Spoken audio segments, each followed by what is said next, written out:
Hey there, I'm Mike Gillette, your host, and this is Soundscape Series 1937, Part 8, Episode 40 of When Radio Ruled. This podcast is a montage of excerpts from old-time radio shows, performed live and broadcast April 30th to May 6th, 1937. Starring Fred MacMurray, Gracie Fields, Louella Parsons, Don Wilson, Jack Benny, Phil Harris, Mary Livingston, Andy Devine, the Hindenburg disaster, Herbert Morrison, the Lord Mayor of London, Rudy Vallee, and more. Featured songs include Gracie Fields' I Never Cried So Much in Me Life, and Mary Livingston with Andy Devine, Let's Call the Whole Thing Off. These soundscapes are a result of the research phase of the When Radio Ruled historical documentary series. In order to find the best old-time radio excerpts to express the essence of the era, I listened to hundreds of hours of old-time radio broadcasts, looking for the most interesting bits. When I hear something outstanding, a song or a joke or a comedy sketch, a news report or an interview, I add it to a best of clip reel so I can easily find all the best excerpts when creating the documentary. But not everything can get into the final version. For 1937, I boiled 6.3 days of programming down to 27 hours of excerpts, from which a little under 5 hours made the final cut in the two 1937 documentaries. And it seems like such a waste. Listening to these clip reels is one of my favorite parts of the process. I don't remember what I put on each reel, so they contain one unexpected gem after another, and I want to share that experience with you. These excerpts are offered without commentary for your entertainment and education. So here are voices from 1937. Voices sadly now silenced. Great performers, living again because you're listening to them perform live now.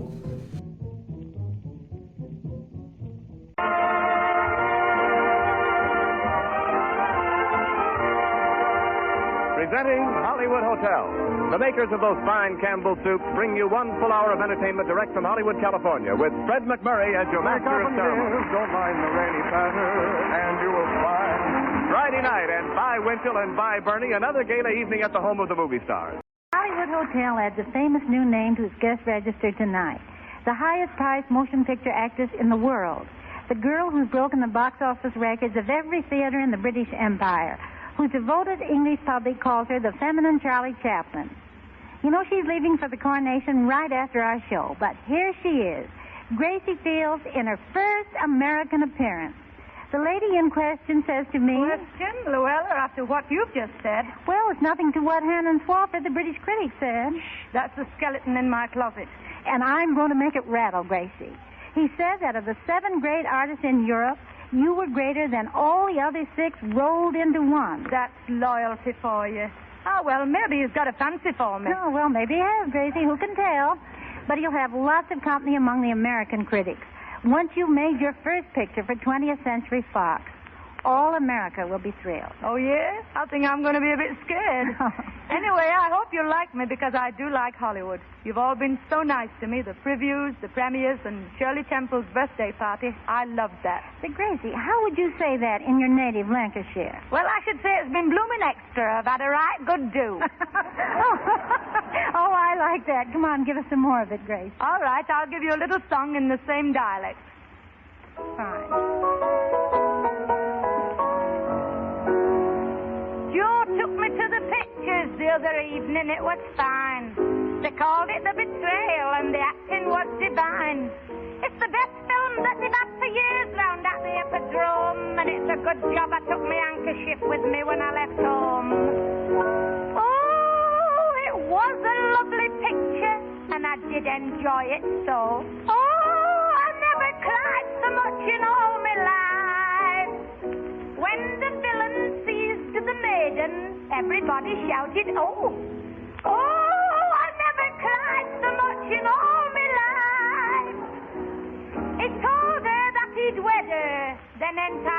on his yacht. And then he got her tied up in a proper sailor's knot. Then he kissed her twice, the dirty dog, upon her beauty spot. Oh, I never cried so much in all my life. It takes a lot to make me cry, but oh dear, when I start and think of what that girl went through, I'm like a water cart. I see her eyes, I hear her voice at night when I'm in bed, and here's a scene I'll never get out of my head. As she faced the blinding snowstorm and came trudging through the town, oh, I never cried so much in all my life. Oh, and when I saw her carrying her baby upside down, oh, I never cried so much in all my life. She lingered near the Rose and Crown. The wind was howling wild. When up the village street there came the father of her child. So she tapped him for a tanner, for a pint of old and mild. Oh, I never cried so much in all my life. The villain called on her one night. She was his one desire. And because she wouldn't stand for him, what do you think he did? Set the house on fire. She rushed towards the window with a face so pale and sad, but the villain only laughed, ha-ha, then walked away the cad. Oh, she looked so very beautiful upon the windowsill. Oh, I never cried so much in all my life. Jump, jump, the people shouted, but she sat there calm and still. Whoa, I never cried so much in all my life. The flames burned her kimono, but she didn't seem to mind. Then she slid down a ladder. Oh, she did look so refined. Till upon a rusty nail, she left her underclothes behind. Oh, I've never cried so much in all my life.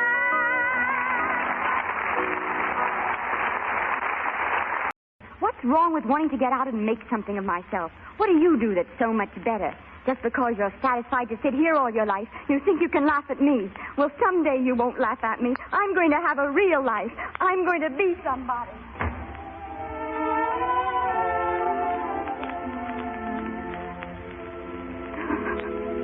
Here now. Stop crying. Oh, Granny. That won't do you any good. Oh, don't let them worry you, Esther. Everyone in the world who ever dreamed about better things was laughed at. Don't you know that? Oh, I suppose so, but there's a difference between dreaming and doing. The dreamers just sit around and moon about how wonderful it would be if things were only different. And the years go by, and they get old, and by they forget even their dreams. Oh, but I don't want to be like that. I want to be somebody. And you can be, Esther. If you want to, badly enough. But you've got to pay for it. Can you understand that? Yes, I can. But could you? Could you do it? Could you do it even when your heart broke? Because for every dream of yours that you make come true, you'll pay the price in heartbreak. And if you've got any of my blood in your veins, you won't let the rest of this family break your heart. You'll go out and break it yourself. That's your right. Here. Take this money and go to your Hollywood. Oh, I can't take your money, Granny. It's your savings. Well, all I was saving up for was my funeral. Now I don't believe I'm ever going to die. J-E-L-L-O. The Jell-O program, starring Jack Benny with Mary Livingston and Phil Harris and his orchestra. The orchestra opens the program with Honey Bunch.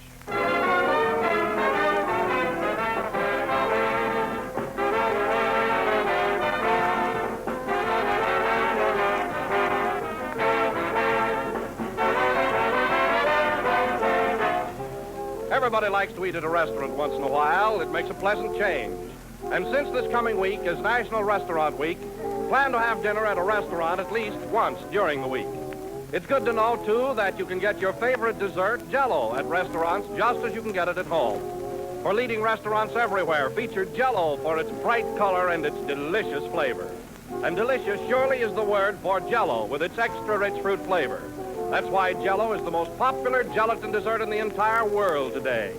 No other gelatin dessert has Jell-O's extra-rich fruit flavor.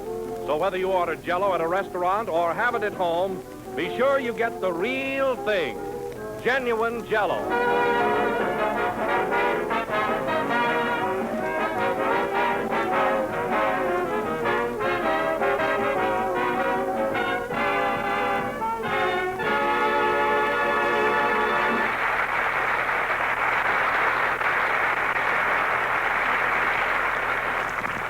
Ladies and gentlemen, today, May 2nd, 1937, marks an important occasion, the 5th anniversary of the radio debut of a man who has established himself in the hearts of millions. Thank you, Don. Don't underdo it. In the past 5 years, Jack Benny has not only brought good, wholesome entertainment into the homes of the American public, but he has made popular such famous expressions and national bywords as 1933. Was you there, Charlie? 1934. You nasty man. 1935. So? Oh, this'll kill you, Graham. 1936. Tally ho. So now, ladies and gentlemen, without further ado, we bring you that great mind with everybody else's thoughts, Jack Benny.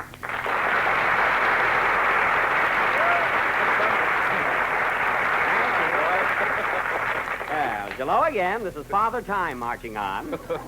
And thank you, Don, for that lovely eulogy, although you did exaggerate a little. But I can take it. What do you mean, exaggerate? Well, I didn't coin all those expressions. You see, the ones that I'm really identified with are don't give up the ship and Lafayette, we are here. Lafayette, we are here? Why, General Pershing said that when he landed in France. Oh, he thought I wouldn't hear about it, huh? Oh. Well, it serves me right for not having it copyrighted. Well, anyway, Jack, I want to be the first to congratulate you on this, your 5th anniversary. Thanks, Don. I appreciate that. That goes for me, too. You deserve a lot of credit, Jack. Oh, thank you, Phil. And I'm terribly sorry about the little fights and arguments we've been having. And tonight I'm not going to say one thing that'll hurt your feelings. Well, that's sweet, Phil. Thanks. But next week, watch out. Oh, Phil, you're just a big kid. I wish you were smaller. Well, anyway, thanks for the temporary truce. Hello, Jack. Hello. Congratulations and best wishes on your 5th university. University? Yes, isn't it awful the way they type these scripts? Yes. Imagine, Mary, 5 years on the air. Gee, I can still remember my first broadcast. I stepped up to that microphone cool and calm, complete master of the situation. Go on, you were shaking like a leaf. Oh, is that so? Why, it took 2 men to get your tongue down from the roof of your mouth. Oh, you're crazy. I wasn't a bit nervous. Then why did you faint? I didn't faint. I was tired and I wanted to lay down. You didn't have to lay in the drum. All right, so I did faint. Anyone can get a little dizzy. Yes, but after 5 years, you ought to snap out of it. Mary, isn't it marvelous how Marconi and I are always linked together? Yeah. Mary, what are you laughing at? Marconi and cheese.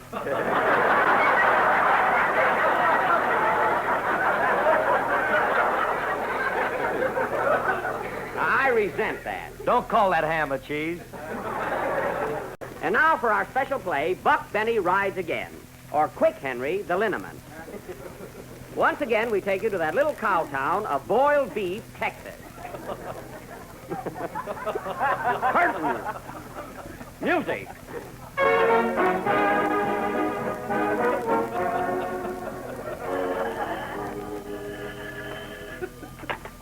Hello? Sheriff's office.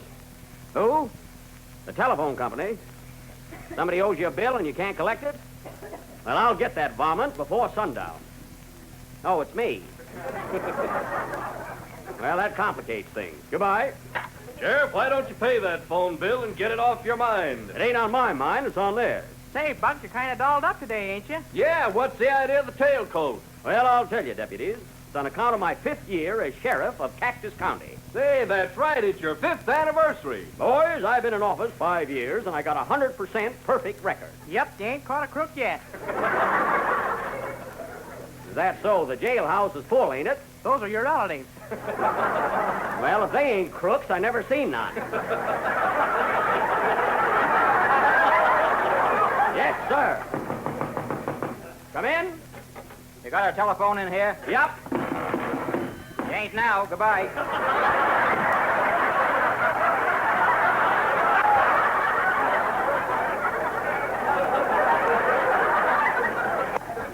Timed beautifully. The phone company is getting mighty aggressive. Hey, Sheriff, are you going to celebrate your anniversary? Sure am. I'm throwing a big party over at the Busy Bee restaurant and pool parlor. Got the gold room reserved. Gold room? Yep, the wallpaper's turning yellow. You boys are invited. Thanks, Sheriff. Say, can I bring my girl, or is it going to be formal?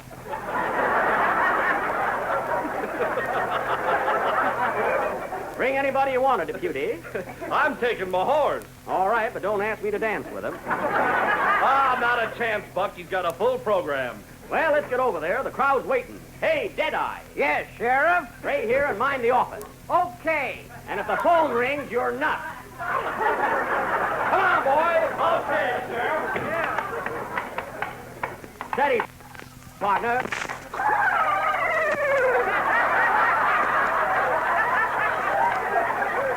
Nice doubling, boys. Yeah. Come on, boys.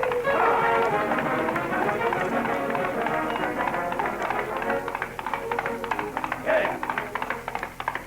Here we are, boys. Whoa. Whoa, partner.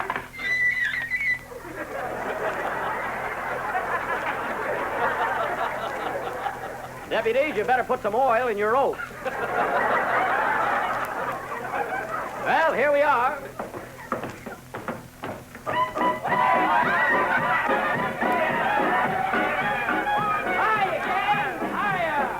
Hiya, Buck. Congratulations. All right, boys and girls. For he's a jolly good fellow, for he's a jolly good fellow, for he's a jolly good fellow.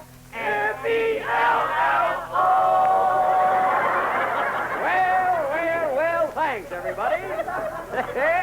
Hello, Daisy. Hello, tall, dark, and clean for a change. Well, Gad, you look like you went through the ringer yourself. Say, that's the kind of fancy evening gown you got on. Yep, tonight I'm dancing bareback. Well, Daisy, that gag sure fooled me, and you sure look good. Say, where's your pappy? He's out in the kitchen mixing the punch. Ain't you afraid he'll drink it up? Not a chance. We've had lost his tonsils. Well, folks, it's my party, and everything's on me. So order anything you want to eat or drink. Eat? I ain't no sissy. Here comes Pappy with the punch. Looks mighty good, Pappy. Is it strong? Not exactly, but I advise you to drink her sitting down. Why, what did you put in it? Everything in Ike Muller's saloon. Well, it looks like it. Say, what's that floating there in the middle? Ike Muller.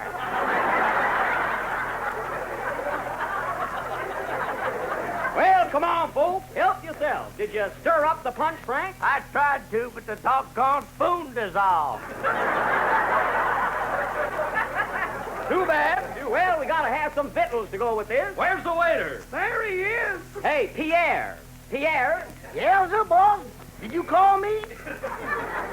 Yes, what do you got that's good to eat? Man, you's in the wrong place. Let's see that bill of fare. What about this roast beef? I wouldn't encourage that.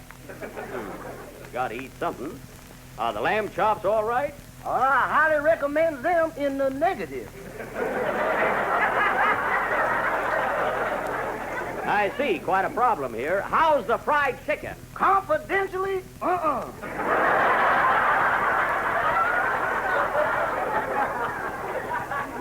we can't dance on an empty stomach.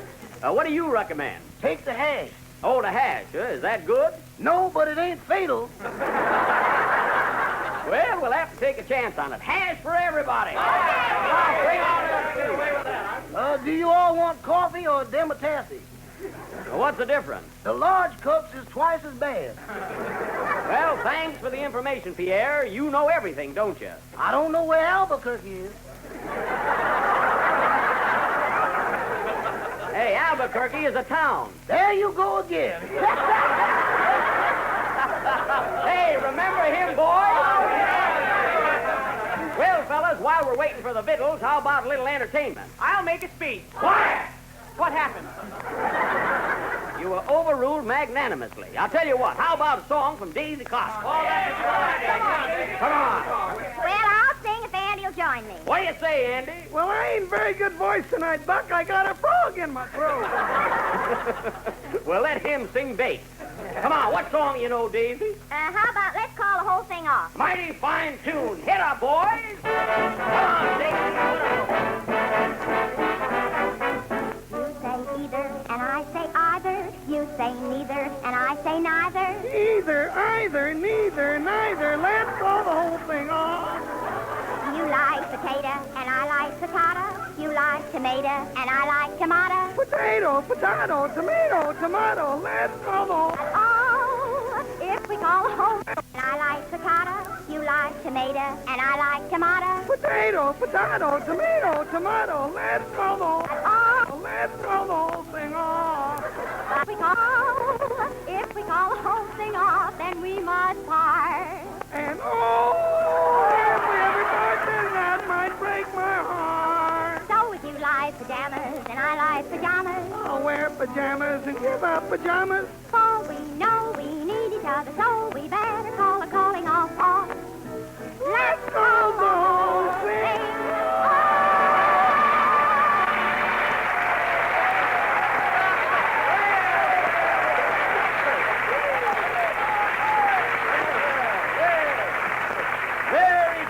Very good there. Say, Deputy Wilson. Yes, Sheriff? Are you in the mood? Right with you, Buck. Okay.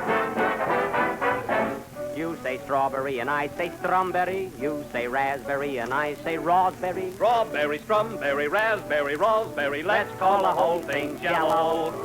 You say cherry and I say orange. You say lemon and I say lemon. Lemon. Let's call the whole thing Jello. But oh, when you see those great big letters on the box, then you will see the people buying it in stock. Because I say Jello. And I say Jello. And I say Jello. make my watermelon. Jello, watermelon. Let's call the calling off. Let's call the whole thing off.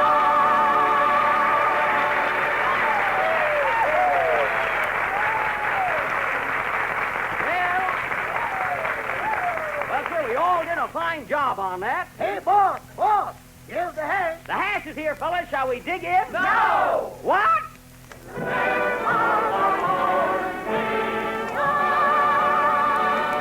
Oh, never mind the food. Let's dance, everybody. Strike her up, boys. Come on, Daisy. Let's you and I swing.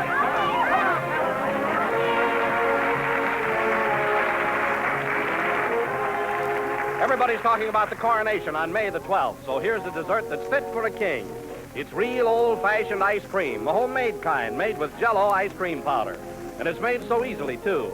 All you do is combine a package of Jell-O ice cream powder, some milk and cream and sugar, and soon you'll have a quart and a half of smooth, mellow ice cream. You make it right in the freezing trays of your refrigerator, or if you prefer, you can use an ordinary hand freezer and get the same delicious results. And ice cream made with Jell-O ice cream powder is so economical. You actually use less cream and get more ice cream. For Jell-O ice cream powder makes more ice cream than most other such products on the market. So tomorrow, ask your grocer for Jell-O ice cream powder.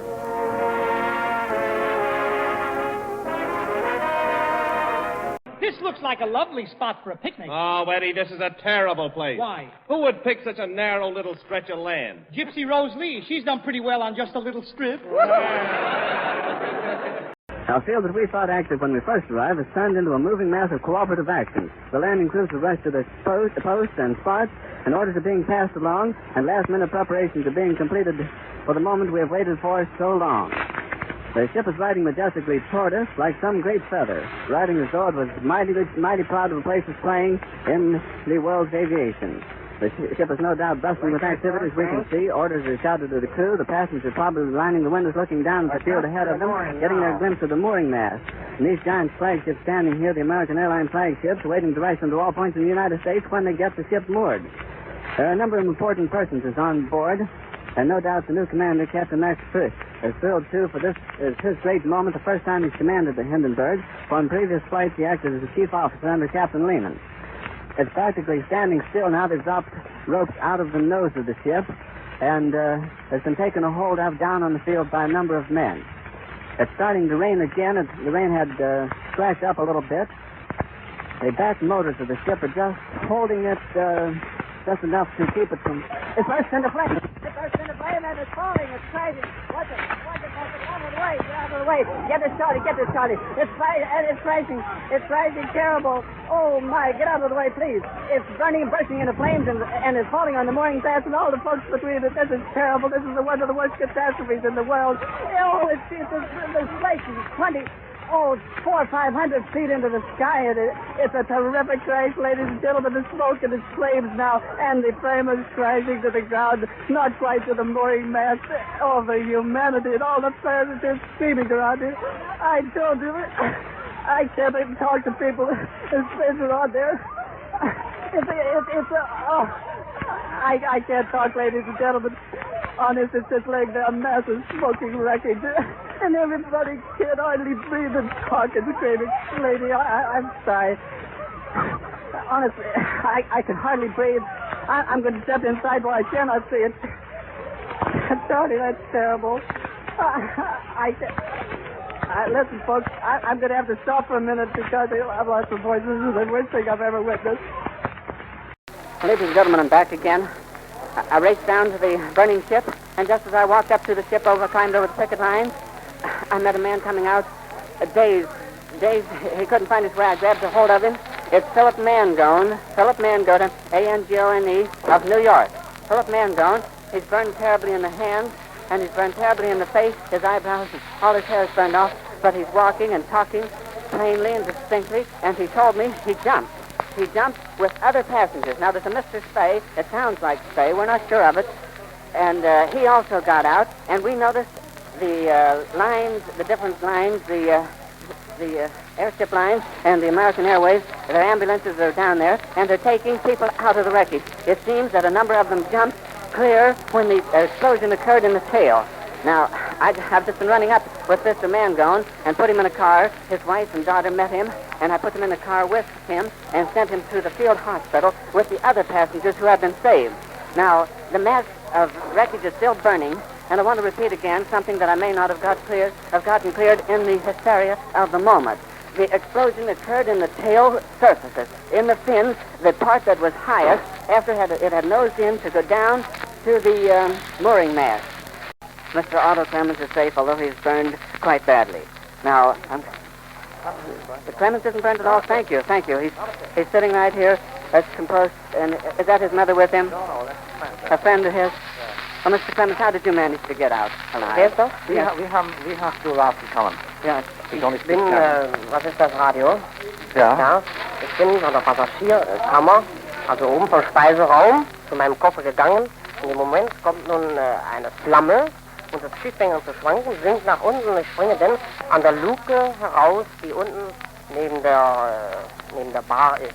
Unten am unteren Gang, wo jetzt die neuen Kabinen eingebaut sind. Ne? He was on his way to his cabin when the thing... You tell the folks. He was on his way to the cabin, yes, when the flash came, yes, and he jumped out. He jumped out of the cabin? Jumped out, yes. He didn't get hurt a bit in the same No, way? he isn't hurt a bit. And Not hurt at all. Oh, I'm so thankful for you. And you tell him in your language that we're thankful that he got out alive. And now, Charlie, if you'll fade it out just a minute, I'll see if I can get some more information. And now, friends, I want to tell you, I'm back here. I want to tell you that the wreckage is still flaming out there, but I have some very good news for you. I just came from the front of the building where they have set up an emergency station, and they claim that between 25 and 30, that is the estimate, between 25 and 30 are saved out of the wreckage. Now, I have here a total of 39 passengers and 61 crew. That would make an even 100, but they tell me there were about 106 on board, so that makes 35 out of... between 25 and 30 out of 106 so far saved and accounted for that they have been identified. Also, I want to mention something else here too. That some of the crew have been able to get out. Now, there's an officer, a German officer here, speaking to men of his own race, and I cannot understand him, and I'm not going to interrupt him to bother him. but the United States Navy. Now, let me make a mention here of the United States Navy and what they are doing in this crisis. I never have seen such a smoothly working, systematized action in my life. The men have raced out there with their firefighting apparatus, had the survivors in the cars and right to the hospital before I had time to run down after talking to you to get into the wreckage. Commander Charles Rosendahl, the great commander of the United States Navy, is out there directing all activities. He's doing a man-sized job for the man that he is, and our credit goes to him. We take off our hat to him. And those sailors and the Marines and the regular Army men and the pilots of both Army and Navy who have flown in here are out there doing their darndest to get the people out of the wreckage. They're still taking people out. Some of them are badly injured. A number of them are dead. Now, we told you there are approximately 106 on board, and so far we have only known of about 25 safely getting away from the wreckage, and we are sure of about 16. I'm back again, ladies and gentlemen, with more information about this terrible disaster down Lakehurst, New Jersey, in which the Hindenburg crashed while being moored at the mooring mast. 3 children have been saved. 3 children were brought over just for the excitement of the trip, and we're going to be taking back 3 children by the name of Daner, D-O-E-H-N-E-R, 3 children by the name of Daner.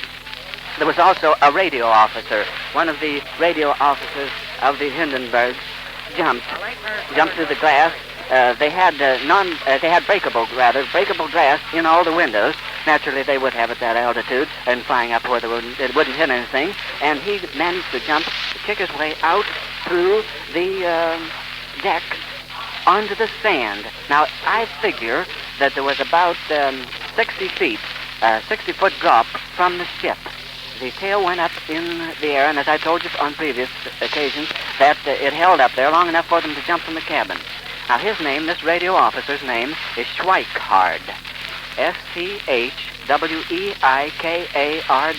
And all I could understand him to say was that he jumped, and evidently was thrown, too, at the same time because the ship was vibrating. There were 3 distinct explosions. If I remember correctly, I'll have to check back in the earlier part of this broadcast and see if that was not right. Back to the fight, ladies and gentlemen. The young stewardess to whom I talked a few minutes ago, and who said she would rather not talk, has composed herself now. She just came from a trying ordeal over in the lighter-than-aircraft hangar, and she tells me that there are between 40 and 60 alive over there. Between 40 and 60, in the neighborhood of that many. Now, she said that some of them have died since they were brought in, and that others are expected to die, but not so many. That some of them have never even been scratched, just their hair singed and eyebrows singed. Now, if there's any more confirmation on the fact of the 40 to 60 alive, I will come in again and give it to you. We were trying to send someone over there, but the lines are so strict that if we once leave the air hangar here, we will be unable to get back in. So we have to stick to our post here and take the people as they come in to report to the German office and be checked in as alive, or report someone who has died. Of course, the American Airway Express and all of the people are sending cars out. They're cooperating with the American Airlines in doing this, and everybody's doing his utmost to bring about the easiest end to this terrific tragedy that we've had. Now, I'll be back to Price later. Ladies and gentlemen, in place of the program originally scheduled for this period, we present now one of the most unique broadcasts we have ever presented. An actual eyewitness description of the disaster at Lakehurst, New Jersey last night, the destruction of the giant airship Hindenburg. In keeping with the policy of the National Broadcasting Company and affiliated stations to report noteworthy events, station WLS, the Prairie Farmer Station, Chicago, sent announcer Herbert Morrison and engineer Charles Nielsen to Lakehurst yesterday to record an eyewitness description of the landing of the Hindenburg. The occasion was the first anniversary of the inauguration of transatlantic air service and the first crossing of the 1937 season. Morrison and Nielsen were at Lakehurst with their recording apparatus when the giant airship floated in, and they were hard at work, describing the scene and making a reference recording of it when the disaster occurred. Both of these men are in the studio with us now. with a copy of the reference record, which describes in detail their observations and thoughts as they witnessed and recorded this catastrophe. In order that you may understand the picture a little more thoroughly, before we play the record, I'm going to ask Herb Morrison, whose voice will be heard on this record, to tell us something of the scene that first greeted them on their arrival at Lakehurst. Herb, will you tell us, was there anything unusual about the scene? By that I mean, did you have any presentiment of danger? No, Bob, except it had been raining 30 minutes before the arrival of the Hindenburg, and the only difficulty that anyone thought was maybe a little extra work would be needed to land the ship in the rain. I see. Oh, tell me, did the rain stop before the Hindenburg came in for the landing? No, Bob, it wasn't raining hard, just a slight drizzle. We had a recording apparatus set up outside the heavier-than-air hangar, and I turned to Charlie Nielsen and said, "Charlie, I'm going outdoors for a description of the landing." And at this point, my voice on the record will tell you what happened. The ship was riding majestically toward us like some great feather, riding as though it was mighty proud of the place it's playing in the world's aviation. The ship is no doubt bustling with activity, as we can see. Orders are shouted to the crew. The passengers are probably lining the windows looking down at the field ahead of them, getting their glimpse of the mooring mast. And these giant flagships standing here, the American airline flagships, waiting to race them to all points in the United States when they get the ship moored. There are a number of important personages on board, and no doubt the new commander, Captain Max Frisch, is thrilled, too, for this is his great moment, the first time he's commanded the Hindenburg, for in previous flights he acted as a chief officer under Captain Lehman. It's practically standing still now. They've dropped ropes out of the nose of the ship, and it's been taken a hold of down on the field by a number of men. It's starting to rain again. The rain had slacked up a little bit. The back motors of the ship are just holding it just enough to keep it from... It bursts into flames. Get out of the way. Get this, Charlie. It's crashing. It's crashing terrible. Oh, my. Get out of the way, please. It's bursting into flames, and it's falling on the mooring mast and all the folks between it. This is terrible. This is one of the worst catastrophes in the world. Oh, it's like 400 or 500 feet into the sky, and it's a terrific crash, ladies and gentlemen. The smoke and the flames now, and the frame is crashing to the ground, not quite to the mooring mast. All the humanity and all the passengers screaming around it. I told you, I can't even talk to people whose friends are on there. I can't talk, ladies and gentlemen. Honest, it's just laying there, massive smoking wreckage. And everybody can't hardly breathe and talk and screaming. Lady, I'm sorry. Honestly, I can hardly breathe. I'm going to step inside where I cannot see it. Charlie, that's terrible. Listen, folks, I'm going to have to stop for a minute because I've lost my voice. This is the worst thing I've ever witnessed. I'm back again. I've sort of recovered from the terrific explosion and the terrific crash that occurred just as it was being pulled down to the mooring mast. It's still smoking and flaming and crackling and banging down there. And I don't know how many of the ground crew were under it when it fell. There's not a possible chance for anyone to be saved. The relatives of the people who are waiting here, ready to welcome their loved ones that came off this great ship, are broken up. They're carrying them in to give them first aid and to restore them. Some of them have fainted. And the people are rushing down to the burning ship. The fire trucks have all gone down to see if they can extinguish any of the blaze whatsoever, but the terrible amount of hydrogen gas in it just caused the tail surface broke into flame first. Then there was a terrific explosion, and that followed by the burning of the nose and the crashing nose into the ground, and everybody tearing back at breakneck speed to get out from underneath it, because it was over the people at the time it burst into flames. Now, whether it fell on the people who were witnessing it, we do not know. But as it exploded, they rushed back, and now it's smoking a terrific black smoke floating up into the sky. The flames are still leaping maybe 30, 40 feet from the ground, the entire 811 feet length of it. They're frantically calling for ambulances and things. The wires are being humming with activity, and I've lost my breath several times during this exciting moment here. Will you pardon me just a moment? I'm not going to stop talking. I'm just going to swallow several times until I can keep on. I should imagine that the nose is not more than 500 feet or maybe 700 feet from the mooring mast. They had dropped 2 ropes, and whether or not some spark or something set it on fire, we don't know, or whether something pulled loose on the inside of the ship, causing a spark and causing it to explode in the tail surface. But everything crashed to the ground, and there's not a possible chance of anybody being saved. I wish I could stop in just a moment and see if I can get my breath again. And Charlie, if you'll fade it out just a minute, I'll come back with more description, ladies and gentlemen. Ladies and gentlemen, I'm back again. I raced down to the burning ship, and just as I walked up to the ship, climbed over the picket line, I met a man coming out, dazed. He couldn't find his way. I grabbed a hold of him. It's Philip Mangone, A-N-G-O-N-E, of New York. Philip Mangone. He's burned terribly in the hands, and he's burned terribly in the face. His eyebrows and all his hair is burned off, but he's walking and talking plainly and distinctly, and he told me he jumped. He jumped with other passengers. Now, there's a Mr. Spay. It sounds like Spay. We're not sure of it. And he also got out, and we noticed the lines, the different lines, the airship lines and the American Airways. Their ambulances are down there, and they're taking people out of the wreckage. It seems that a number of them jumped clear when the explosion occurred in the tail. Now, I've just been running up with Mr. Mangone and put him in a car. His wife and daughter met him, and I put them in the car with him and sent him to the field hospital with the other passengers who have been saved. Now, the mass of wreckage is still burning, and I want to repeat again something that I may not have gotten cleared in the hysteria of the moment. The explosion occurred in the tail surfaces. In the fins, the part that was highest, after it had nosed in to go down to the mooring mast. Now, whether something slipped in the back and caused the spark to set off the gas, we do not know. You see, they're using hydrogen in this, or they were using hydrogen in this plane, and it is extremely explosive. In fact, they wear velvet and felt shoes when working among the rafters around the hydrogen gas bag.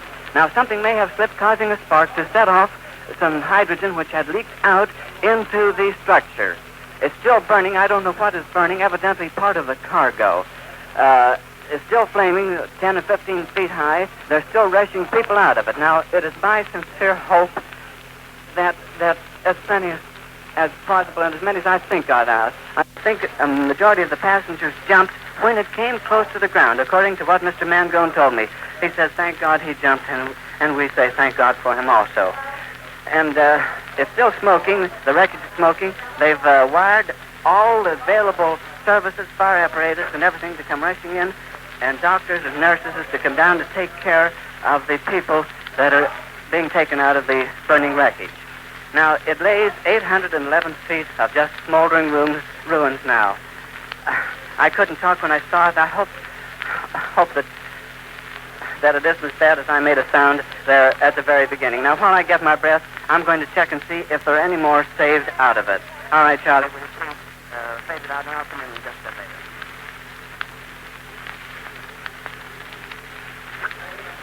All right, ladies and gentlemen, well, we're back with another important bulletin.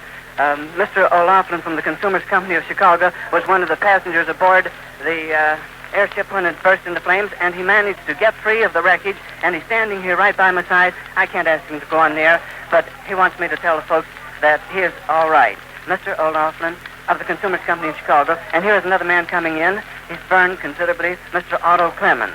Mr. Otto Clemens is safe, although he's burned quite badly. Now, Clemens isn't burned at all. Thank you. He's sitting right here. That's composed. And is that his mother with him? No, that's a friend of his. Oh, Mr. Clemens, how did you manage to get out alive? Wie hast du rausgekommen? Yes. Ich bin, was ist das Radio? Ja. Ich bin von der Passagierkammer, also oben vom Speiseraum, zu meinem Koffer gegangen. In dem Moment kommt nun eine Flamme und das Schiff fängt an zu schwanken, sinkt nach unten. Ich springe dann an der Luke heraus, die unten neben der Bar ist. Unten am unteren Gang, wo jetzt die neuen Kabinen eingebaut sind. Nicht? He was on his way to his cabin. You tell the folks. He was on his way to the cabin. Yes. When the flash came. Yes. And he jumped out. He jumped out of the cabin. Jumped out. Yes. And he didn't get hurt a bit in the same No, he didn't hurt a bit. And not hurt at all. Well, I'm so thankful for you. And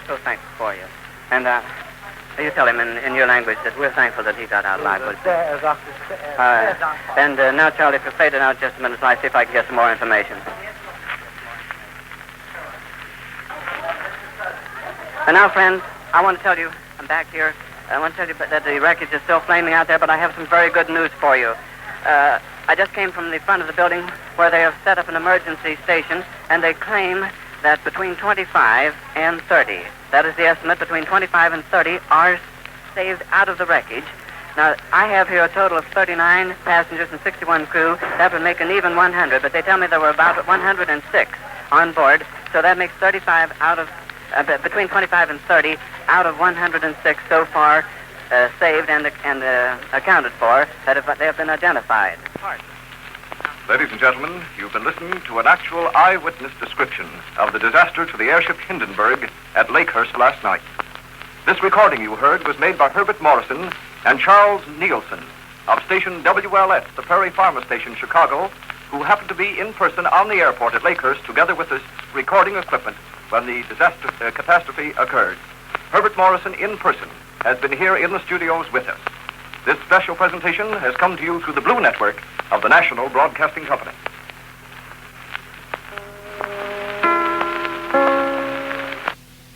Pray silence for the Right Honourable the Lord Mayor of London, Sir George Broadbridge. Many programs are carried to America from London during the year, but at this time of the coronation, there are not only very many of these broadcasts, but very important ones. And as Lord Mayor of London, I have much pleasure in taking the opportunity I have been given tonight of commending to you our city and saying that I hope you will much enjoy all the programs from London, including, of course, the one you are now going to hear, in which some of your best-known artists and some of ours are taking part together.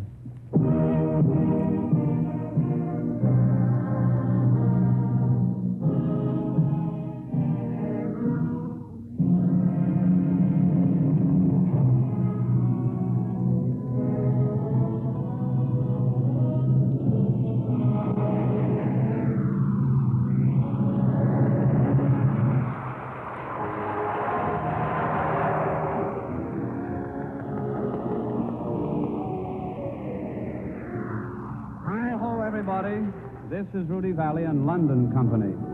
We had a very pleasant crossing in the Ile-de-France, thank you, and our reception in London has been most heartwarming. With the kindly and most intelligent cooperation of a great number of people, we have prepared for you 60 minutes of London at coronation time. A rapid survey of the entertainment Londoners are enjoying as they prepare for next week's drama of royalty. Our company of players is headed by Mr. Charles Lawton, greatest of international film personalities, star of Henry VIII, Mutiny in the Bounty, and Rembrandt. Mr. Lawton will be assisted by his wife, Elsa Lanchester, often his leading lady on the screen.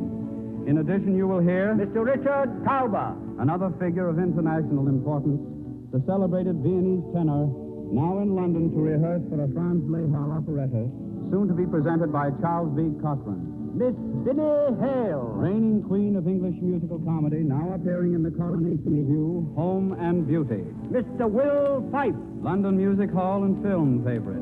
Since the retirement of Sir Harry Lauder, Mr. Fife is regarded as the finest Scotch comedian of the day. Mr. Stanley Holloway, whose Lancashire dialect characters, Albert Ramsbottom and Sam the Old Soldier, are already well known to American listeners as well as British.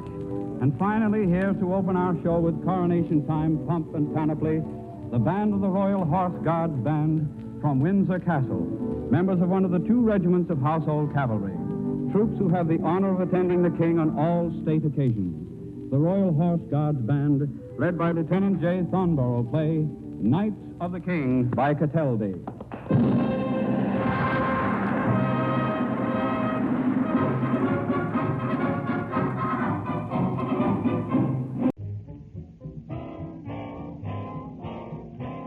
Thanks for listening to 1937 Part 8, the Soundscapes Audio Montage Series, number 17, from When Radio Ruled. I'm Mike Gillette, your host. When Radio Ruled and the Soundscape series are Before TV Productions. Copyright 2022.